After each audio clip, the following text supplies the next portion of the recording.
Bonjour, nous allons continuer une vidéo sur les exercices mathématiques. Première année bac sciences maths Al-Moufid.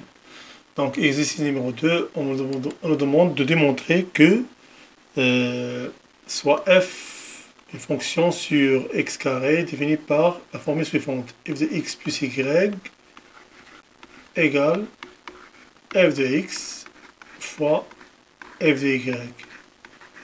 Alors, défini sur R au carré, comme ça. Alors, on nous demande de démontrer que si f est dérivable en 0, alors il est dérivable sur R. Alors, qu'est-ce que je vais faire? Je vais supposer, ou voilà, soit alpha appartient à R, un nombre quelconque de R. D'accord? On va démontrer que la limite de f de x plus alpha moins f de alpha sur alpha plus x plus alpha moins alpha, ça veut dire x, lorsque x tend vers 0, égale un nombre. Un nombre. Par exemple, je vais appeler ça bêta par exemple, appartient à R. Alors, on va démontrer ça. Alors, je vais prendre cette limite-là, égale, donc je vais remplacer f de x plus alpha par la formule que j'ai ici. Donc ça va être la limite de x tend vers 0 de f de x fois f de alpha moins f de alpha sur x. Alors je vais factoriser par f de alpha, je vais la faire sortir de la limite, donc f de alpha fois la limite de f de x, ok, f de x, alors, moins, je ne vais pas dire 0, il manque un truc ici, c'est que je veux faire une formule, la formule suivante, regardez, je vais, avant de, oh, je vais effacer ça, alors, je vais effacer ça, il manque un truc, qu'est-ce que je veux faire? Je veux décomposer aussi f de alpha, c'est-à-dire f de alpha, alpha c'est alpha plus 0, et donc en appliquant cette formule-là sur la fonction f, donc f de alpha égale f de alpha plus 0 égale f de alpha fois f de 0. Je veux faire sortir cette f de 0.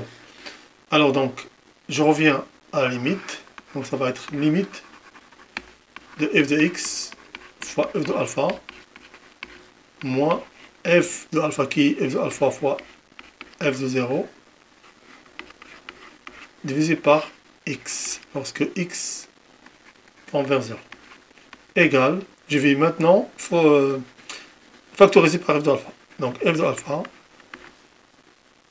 fois limite de f de x moins f de 0 divisé par x lorsque x tend vers 0. Et ça, c'est la limite de f en 0.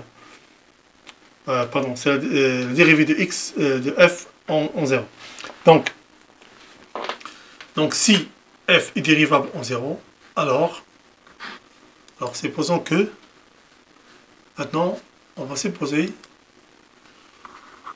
supposons que f est dérivable en 0. Ça veut dire quoi? C'est-à-dire, il existe par exemple un gamma appartient à R tel que la limite de f de x moins f de 0 divisé par x lorsque x tend vers 0 égale cette gamma là. Donc je remplace ça dans la formule précédente, j'aurai la limite de f de x plus alpha moins f de alpha divisé par x lorsque x tend vers 0 égale f de alpha fois gamma. Ça appartient à R. Donc, quel que soit alpha, bien sûr, appartient à R. Et donc, si f est dérivable en 0, alors f est dérivable en R, ou bien sur R. Alors après, on demande de démontrer que m de 0 fois f de x. Voilà. Alors, on vient de démontrer que la limite de f de x plus alpha moins f de alpha divisé par x lorsque x tend vers 0 égale f de alpha fois f' de 0. C'est ça? Voilà. Et ça, c'est tout simplement f' de alpha. Donc f' de alpha égale f de alpha fois f' de 0. Donc quel que soit alpha appartient à R, nous avons cette formule-là. Donc tout simplement je remplace x par alpha. Et donc j'aurai f' de x égale f' de 0 fois f de x, quel que soit bien sûr x appartient à R. Alors j'espère que vous avez compris. Si vous avez des questions, mettez-les dans les commentaires. Sinon, rendez-vous à la prochaine vidéo. Merci beaucoup et bonne soirée.